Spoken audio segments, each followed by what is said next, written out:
Assalamualaikum warahmatullahi wabarakatuh. Selamat siang, yang terhormat Ibu Cucun Sunengsi SPD MPD dan teman-teman yang berbahagia. Pertama-tama, marilah kita panjatkan kepada Allah Subhanahu wa Ta'ala karena telah memberikan rahmat kesehatan dan keselamatan sehingga kita bisa berkumpul walaupun hanya bertatap maya. Adapun topik yang akan kelompok kami bahas yaitu landasan yuridis dari kelompok 12. Perkenalkan, nama saya Nindya Nur Amalia dengan NIM 2102370 bertugas sebagai moderator pada hari ini. Saya akan membimbing jalannya diskusi ini. Adapun anggota kelompok saya adalah Sabina Eka Gianti dengan NIM 2102368, Eva Nur Fitri Apriani dengan NIM 2109101, dan Siva Aulia Zahra dengan NIM 2106969. Baik, untuk mempersingkat waktu, kita langsung saja ke materi yang pertama yang akan disampaikan oleh saya sendiri. Baik, saya sebagai pemateri pertama atau presentator pertama akan menyampaikan materi pengertian landasan yuridis pendidikan. Landasan yuridis pendidikan adalah seperangkat konsep peraturan perundang-undangan yang menjadi titik tolak sistem pendidikan Indonesia, yang menurut Undang-Undang Dasar 1945 meliputi Undang-Undang Dasar Republik Indonesia, ketetapan MPR, Undang-Undang Peraturan Pemerintah, pengganti Undang-Undang Peraturan Pemerintah, keputusan Presiden, peraturan pelaksanaan lainnya, seperti peraturan Menteri, instruksi Menteri, dan lain-lain.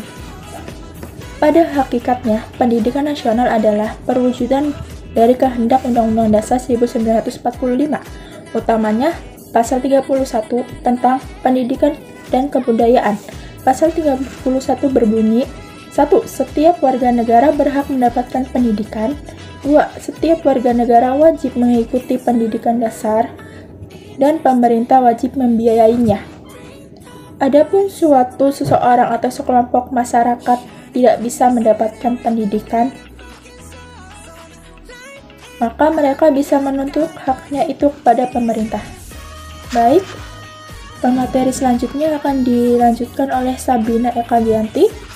Waktu dan tempat saya persilahkan. Baik, saya akan melanjutkan materi selanjutnya, yaitu landasan yuridis penyelenggaraan sistem pendidikan nasional. Bagaimana landasan yuridis dalam menyelenggarakan sistem pendidikan nasional bisa berkenaan dengan 5 bagian, yaitu yang pertama, cita-cita pendidikan dan amanat Undang-Undang Dasar Negara Republik Indonesia tahun 1945 mengenai penyelenggaraan sistem pendidikan nasional. Dilihat dari alinea keempat pembukaan UUD 1945, terdapat makna cita-cita nasional di bidang pendidikan, yaitu mencerdaskan kehidupan bangsa. Terdapat pada pasal 31 ayat 3 Undang-Undang 1945 yang mengamanatkan agar pemerintah mengusahakan dan menyelenggarakan satu sistem pendidikan nasional dalam rangka mencerdaskan kehidupan bangsa yang diatur dengan undang-undang. Lalu, poin utama yang kedua yaitu definisi pendidikan nasional dan sistem pendidikan nasional.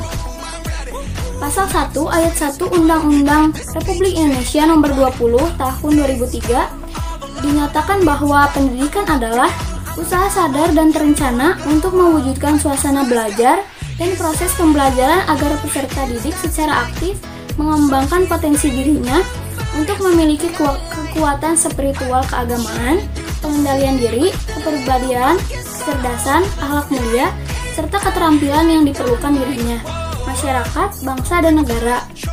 Lalu, sementara itu, pendidikan nasional adalah pendidikan yang berdasarkan Pancasila dan Undang-Undang Dasar Negara Republik Indonesia tahun 1945 yang berakar pada nilai-nilai agama, kebudayaan nasional Indonesia, dan tanggap terhadap tuntutan perubahan zaman yang dijelaskan pada pasal 1 ayat 2 Undang-Undang Republik Indonesia Nomor 20 Tahun 2003. Adapun sistem pendidikan nasional, keseluruhan komponen pendidikan yang saling terkait secara terpadu untuk mencapai tujuan pendidikan nasional yang dijelaskan dalam pasal 1 ayat 3 Undang-Undang Republik Indonesia Nomor 20 Tahun 2003. Lalu, poin utama yang ketiga ada dasar, visi, misi, fungsi, tujuan, strategi pendidikan nasional, dan prinsip penyelenggaraan pendidikan. Dasar dari pendidikan nasional terdapat di dalam pasal 2 Undang-Undang Republik Indonesia Nomor 20 Tahun 2003, yaitu pendidikan nasional berdasarkan Pancasila dan Undang-Undang Dasar Negara Republik Indonesia tahun 1945. Selanjutnya ada visi pendidikan nasional adalah terwujudnya sistem pendidikan sebagai peranata sosial yang kuat dan berwibawa untuk memberdayakan semua warga negara Indonesia berkembang menjadi manusia yang berkualitas sehingga mampu dan proaktif menjawab tantangan zaman yang selalu berubah-ubah. Beberapa visi yang ada, contohnya yang pertama, mengupayakan perluasan dan pemerataan kesempatan memperoleh pendidikan yang merata bagi seluruh rakyat Indonesia. Yang kedua, membantu dan memfasilitasi pengembangan potensi anak bangsa secara utuh sejak usia dini sampai akhir hayat dalam mewujudkan masyarakat yang mempunyai pendidikan. Selanjutnya terdapat fungsi dan tujuan pendidikan nasional di dalam pasal 3 Undang-Undang Republik Indonesia Nomor 20 Tahun 2003. Pendidikan nasional berfungsi mengembangkan kemampuan dan membentuk watak serta peradaban bangsa yang bermartabat dalam rangka mencerdaskan kehidupan bangsa. Sementara itu, tujuan pendidikan nasional adalah untuk berkembangnya potensi peserta didik agar menjadi manusia yang beriman dan bertakwa kepada Tuhan Yang Maha Esa, berakhlak mulia, sehat, berilmu, cakap, kreatif, mandiri, dan menjadi warga negara yang demokratis serta bertanggung jawab, yang terdapat pada pasal 3 dan penjelasan atas Undang-Undang Republik Indonesia Nomor 20 Tahun 2003. Untuk selanjutnya dibahas juga strategi pembangunan pendidikan nasional. Adapun beberapa strategi pembangunan pendidikan nasional, contohnya seperti yang pertama, pelaksanaan pendidikan agama juga beserta sikap yang bermoral. Yang kedua, pelaksanaan kurikulum berbasis kompetensi. Poin terakhir yang dibahas dalam poin utama yang ketiga yaitu prinsip penyelenggaraan pendidikan. Hal ini didasarkan pada prinsip-prinsip berikut, yaitu yang pertama, pendidikan diselenggarakan secara demokratis dan berkeadilan serta tidak diskriminatif dengan mengunjungi tinggi hak asasi manusia dan nilai-nilai moral lainnya. Yang kedua, pendidikan diselenggarakan sebagai satu kesatuan yang sistematik dengan sistem terbuka. Lalu, poin utama keempat ada hak dan kewajiban warga negara, orang tua, masyarakat, dan pemerintah. Hak dan kewajiban warga negara dibahas dalam pasal 31 ayat 1 Undang-Undang 1945 yang memberikan jaminan bahwa tiap-tiap warga negara berhak mendapatkan pendidikan. Kedua, dibahas tentang pendidikan khusus dan pendidikan layanan khusus dijelaskan pada pasal 32 Undang-Undang Republik Indonesia Nomor 20 Tahun 2003 yang menyatakan pendidikan khusus merupakan pendidikan bagi peserta didik yang memiliki tingkat kesulitan dalam mengikuti proses pembelajaran karena kelainan fisik, emosional, mental, sosial, dan atau memiliki potensi kecerdasan dan bakat yang istimewa. Di samping itu, yang mempunyai berbagai hak tersebut di atas, setiap warga negara wajib mengikuti pendidikan dasar dan pemerintah wajib membiayainya, yang terdapat pada pasal 31 ayat 2 Undang-Undang Dasar 1945. Selanjutnya pada pasal 6 Undang-Undang Republik Indonesia tahun 2003 menyatakan setiap warga negara yang berusia 7 sampai dengan 15 tahun wajib mengikuti pendidikan dasar. Selanjutnya, hak dan kewajiban orang tua. Hak dan kewajiban orang tua terdapat pada pasal 7 Undang-Undang Republik Indonesia Nomor 20 Tahun 2003, yaitu orang tua berperan serta dalam memilih satuan pendidikan dan memperoleh informasi tentang perkembangan pendidikan anaknya. Yang terakhir ada hak dan kewajiban masyarakat, terdapat pada pasal 8 Undang-Undang Republik Indonesia tahun 2003. Pasal 8 menyatakan masyarakat berhak berperan serta dalam perencanaan, pelaksanaan, penguasaan, dan pengawasan, juga evaluasi program pendidikan. Poin utama yang kelima, yang terakhir yaitu wajib belajar. Wajib belajar adalah program pendidikan minimal yang harus diikuti oleh warga negara Indonesia atas tanggung jawab pemerintah dan pemerintah daerah. Pada pasal 34 Undang-Undang Republik Indonesia 2003 menyatakan setiap warga negara yang berusia 6 tahun dapat mengikuti program wajib belajar. Mungkin sekian yang saya jelaskan. Materi selanjutnya akan dijelaskan oleh presentator yang kedua, yaitu Syifa. Baik, selanjutnya saya akan menjelaskan mengenai pendidikan nasional pada jalur, jenjang, dan satuan pendidikan. Yang pertama, jalur pendidikan. Terdapat 3 jalur pendidikan, yaitu pendidikan formal, informal, dan non-formal. Pada jalur pendidikan formal terdapat 3 jenjang pendidikan. Yang pertama itu pendidikan dasar, pendidikan menengah, dan pendidikan tinggi menurut pasal 13 Undang-Undang RI nomor 20 tahun 2003. Selanjutnya, jenis pendidikan. Jenis pendidikan adalah kelompok pendidikan yang didasarkan pada kekhususan tujuan pendidikan suatu satuan pendidikan, pasal 1 ayat 9. Jenis pendidikan mencakup pendidikan umum, pendidikan kejuruan, pendidikan akademik, pendidikan profesi, pendidikan vokasi, pendidikan keagamaan, dan pendidikan khusus, pasal 15 Undang-Undang RI nomor 20 tahun 2003. Lalu yang terakhir yaitu satuan pendidikan. Menurut pasal 1 ayat 10 Undang-Undang RI nomor 20 tahun 2003, satuan pendidikan adalah kelompok layanan pendidikan yang menyelenggarakan pendidikan pada jalur pendidikan formal, non-formal, dan informal pada setiap jenjang dan jenis pendidikan. Sekian dari saya, selanjutnya akan disampaikan oleh presentator 4 yaitu Eva.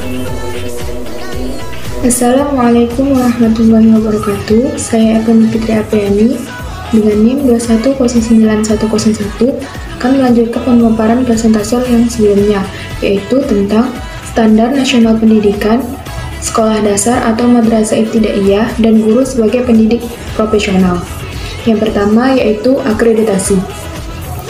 Akreditasi dalam ISO adalah penetapan dari pihak ketiga yang berkaitan dengan pembuktian formal bahwa suatu lembaga penelitian kesesuaian memiliki potensi untuk melakukan tugas penelitian kesesuaian tertentu. Akreditasi oleh pemerintah pusat sebagaimana dimaksud dalam pasal 50 ayat 3 sebagai berikut. Yang pertama, Satuan Pendidikan Anak Usia Dini. Yang kedua, Satuan Pendidikan pada jenjang pendidikan sekolah dasar dan menengah. Yang ketiga, Program Pendidikan Kesetaraan. Yang keempat, Satuan Pendidikan pada jenjang pendidikan tinggi. Yang kelima, Program Pendidikan pada jenjang pendidikan tinggi. Selanjutnya yaitu kurikulum. Kurikulum merupakan seperangkat rencana dan pengaturan mengenai tujuan, isi, dan bahan pelajaran, serta cara yang digunakan sebagai pedoman penyelenggaraan kegiatan pembelajaran untuk mencapai tujuan pendidikan tertentu. Kurikulum terdiri atas 2, yaitu kerangka dasar kurikulum dan struktur kurikulum. Selanjutnya yaitu evaluasi. Evaluasi merupakan salah satu cara yang dilakukan pemerintah. Penetapan standar nasional pendidikan. Di dalamnya terdapat pasal perlunya ujian nasional yang bertujuan untuk memantau pencapaian kompetensi kelulusan. Beberapa negara maju seperti Kanada, Hongaria, Prancis, Belanda, dan Inggris tetap menggunakan ujian akhir secara nasional untuk menentukan keberhasilan belajar siswa. Ujian akhir yang dilakukan sendiri oleh masing-masing sekolah atau masing-masing daerah bisa membuat daerah puas dengan hasil yang dicapai, walau belum mampu berkompetensi secara global. Oleh karena itu, perlu dilaksanakan ujian nasional yang hasilnya dapat digunakan untuk meningkatkan kualitas pendidikan. Yang keempat yaitu standar kompetensi kelulusan. Standar kompetensi kelulusan merupakan kriteria minimal tentang kelakuan sikap, keterampilan, dan pengetahuan yang menunjukkan capaian kemampuan peserta didik dari hasil pembelajarannya pada akhir jenjang pendidikan. Standar kompetensi kelulusan digunakan sebagai acuan dalam pengembangan. Yang pertama, standar isi. Yang kedua, standar proses. Yang ketiga, standar penilaian pendidikan. Yang keempat, standar tenaga kependidikan. Yang kelima, standar sarana dan prasarana. Yang keenam, standar pengelolaan. Dan yang terakhir yaitu standar pembiayaan. Sekian materi yang bisa saya sampaikan. Selanjutnya saya kembalikan ke moderator. Dari pemaparan materi yang baru saja rekan-rekan saya sampaikan dapat ditarik kesimpulan, negara Republik Indonesia mempunyai berbagai peraturan perundang-undangan yang bertingkat mulai dari undang-undang, peraturan pemerintah, ketetapan, dan surat keputusan. Semuanya mengandung hukum yang patut ditaati, di mana Undang-Undang Dasar 1945 merupakan hukum yang tertinggi. Sementara itu, peraturan perundang-undangan yang lain harus tunduk pada Undang-Undang 1945. Landasan yuridis atau landasan hukum pendidikan menurut Undang-Undang 1945, Undang-Undang RI Nomor 20 Tahun 2003 tentang Sistem Pendidikan Nasional, dan juga beberapa peraturan pemerintah tentang pendidikan serta implikasi pemerintahan. Baik, dikarenakan sesi pemaparan materi telah selesai, sekian dari kelompok kami, kurang lebihnya mohon maaf. Wassalamualaikum warahmatullahi wabarakatuh.